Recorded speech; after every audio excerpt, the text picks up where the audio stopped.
Welcome to another episode of the Cry But Don't Quit show. Today, we have another guest with us who's going to introduce herself and share with us what her self-worth challenge is so that we can help her with it. Would you like to introduce yourself? Sure, and thank you too for having me today. I'm so excited to be here and talk to everyone today about my life journey and what I'm challenging. My name is Deborah Crane. I've been a business lawyer for 24 years, so I work really hard. So every day I have to get up and be present. I don't get to just fall apart, like the show says, we can cry, but quitting in the practice of law is not optional. Court's still tomorrow. And so I have very complicated cases. I handle business disputes, high-end cryptocurrency theft cases. I'm a wife of 27 years, mother to 3 children, and I volunteer on Sundays. I've been volunteering as a sign language interpreter for 31 years. Underlying that is the smoldering pain of knowing that my oldest daughter is out there. She struggles with addiction and has for the last 15 years. She's actually died and been brought back to life 4 times, and I have rescued her and saved her and run and tried to fix it. Because we're mamas, we try to fix everyone. We try to fix everything. And so, what I've learned and what I continue to learn, because obviously, India, when I get that call, please, Mom, please, will you just send me $100? I can tell you, it takes my soul away from me. And yet, if I don't stop saving her and let her hit bottom, true bottom, whatever that bottom looks like, she will never be able to be strong enough to push up on solid ground and save herself. I was so busy being the emergency room for my entire family that I didn't realize that I was a patient too. And my my middle child, wrote a paper about it. And I read this paper and I was like, wait, her addiction affects someone besides me? I'm the mama. And it was that day when I realized I had to stop saving her.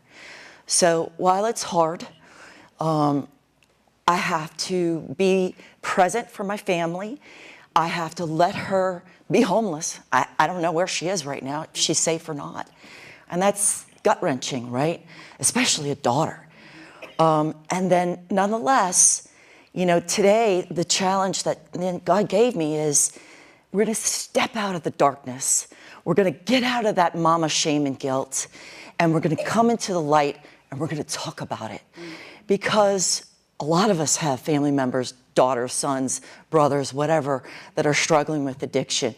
And if my story, my continued journey, your advice can help somebody else, I think that's what we need to do. I just want to take a minute and take that in, because this is powerful, Deborah. Like, this is what the Cry But Don't Quit show is for. It is to take those moments where we are ugly crying on the floor, nobody's around. This is not to help everybody else, but you have found an enormous amount of strength, and you get up and you perform and you do what you need to do to take care of yourself, your kids, your household, your career, while battling this, like simultaneously. That is a very hard problem to have in a world where someone looking at you as a trial attorney, oh, she's got it made. Oh, she doesn't have any problems. Oh, she's a white woman in America right now. She doesn't have, any drama going on. This transcends when it comes to the conversation of teaching worthiness, not always knowing how and what circumstances it shows up. That is why this is not themed. It is not performative. It is not to entertain you. This is to educate and empower you to see yourself in someone else's journey and say, me too, okay? The advice is pretty simple. Like you said, you were the emergency room for everyone else. And hyphen, the advocate for everyone else. Oftentimes we go through horrible acts and then we create rooms to save everyone else while we are still in the journey, okay? That becomes a survival mechanism of women who operate from hyper performance you're constantly in fight or flight, you're constantly fixing. So instead of the process of grieving and letting it, you stretching the journey out a little bit more for you, it's solution, and that time frame becomes really small. I don't want to lose my point with my advice for you. Breaking the pattern of rescuing and leaning into the discomfort of being selfish. And when I mean selfish, I mean selfish.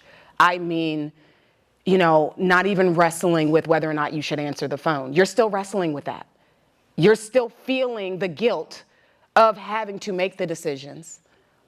You are not to blame for whatever God is doing in your daughter's life. And I'm not the first one to tell you that. But you are living it, and you are feeling it, and your nervous system is experiencing it. You fight and defend people for a living, or at least gather facts, gather information, and present a case. And I know that that's not left at work. I know at home you're gathering this, you're researching that, like, hey, if this time will be different. This time wasn't like the last time. I'm not exactly rescuing her. But you've gotten to a point where now it has been 10 plus, 15 plus, 20 plus years of this, and you've seen everything you tried didn't work. And like you said, you have become the person that now needs rescuing. And the private advice that I gave you was that the support system that you have, all of it not entail your daughter's addiction or work or volunteerism.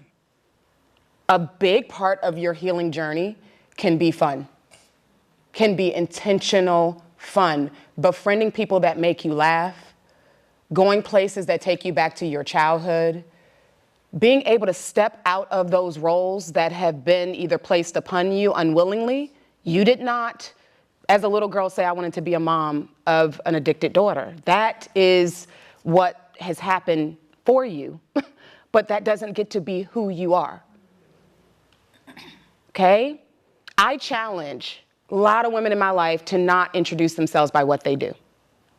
Tell me who you are. And that stumps a lot of women because your identity, where you spend all your time, it all, especially if you're service focused, outward focused, it's really hard to be selfish. It's really hard to just say, you know what, I'm enough just by being the woman who likes to put on pink socks for bed. I challenge you with finding an identity and relationships outside of your leadership, your professional, your professional career, and where you are being an advocate for other moms who may be battling that, okay? Because I and everyone here can tell you're craving that. You want connection that doesn't have anything to do with rescuing any more people. You've got to be burned out from that. How's that land for you?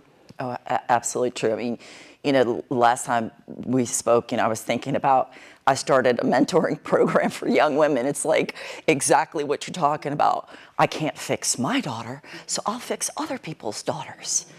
And not saving someone is okay. Yeah. Taking a look in the mirror and going, what can I do? One little step in the right direction for me today. And that was really hard because I was always going, doing. And I will find a way to fill the gap. I will need to take on that project and that. And now I'm starting to learn how to say, how am I feeling right now? What can I do to pause and take a moment, pray, be intentional, say some affirmations, get a massage, that doesn't entail me fixing the rest of my world. And that's where I am now. Yeah, that's what emotional exhaustion sounds like. And bigger than that, the savior complex is very real. Okay? When my parents abandoned me at 16 years old, by 21, I decided to start a nonprofit and save every 16-year-old kid out here. I spent 10 years as a philanthropist, as a missionary, like literally sleeping out of my car just so that I could make a difference in the world. Like, oh, people are just not doing enough for each other, And really, it was a trauma response to being abandoned. And in your case, in your own private journey, if you take that time, if you explore that journey, if you lean into that journey, a lot of what you may be doing externally may shift. A lot of the volunteerism that you have, decided to sit on boards, or you've decided to, lend your leadership to, those things will change as you realize, like, I took this on out of a trauma response to not being able to save my daughter, or as a distraction, because I didn't want to think about it. I didn't want to feel like I wasn't doing enough. And that can be healing at first, but it could also, turn inward, where now that is who you've become. And really simple advice. It sounds, I hate to not give you some deep, $10 word for this, but truly it's about you being intentional about having hobbies and friendships that do not exist in this world. If you completely separated those, you will find, who you were and used to be before this. Okay, so it's very simple advice, very hard application when tomorrow you're going to get 10 text messages in the morning, you're going to be putting out fires, you have a profession that's dedicated to that. But no matter how many times I tell women like yourself to just take some time away, they do not do it. And it affects their hormones, it affects their blood pressure, it affects their sleep, it affects their finances. And I'm like, just take some time away. Turn off the phone, get off of the computers and the devices, stop watching TV, stop distracting yourself with work, and just go outside, rent a cabin, and let God face you on what you're running from. Sound good? Absolutely. Would you like to share with them a little bit more about, your daughter's advocacy and all the work that you do? Yeah, so I definitely have been her advocate. When you have a child that's an addict, when they go to the hospital, unless you're there saying, I know she's a junkie, but she's my junkie, they won't even take care of them. They'll just bounce them. So I've done that many times, but now I'm in a place where, like I said, she's got to save herself. I volunteer at Triumph Church as a sign language interpreter. I have a pretty big following on social media. And there I've built legacy, deaf families and marriages and babies and birthday parties and things. And I look at that and realize, while I may not be able to impact her, I can impact others.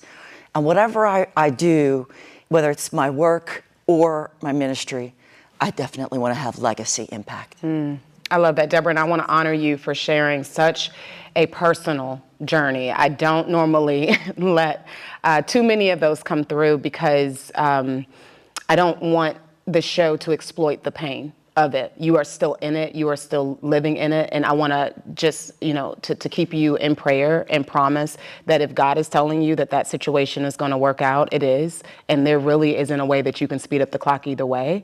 So it's just about, doing what you're led to do to make the world a better place and share your journey as you see fit. Thank you. I appreciate that.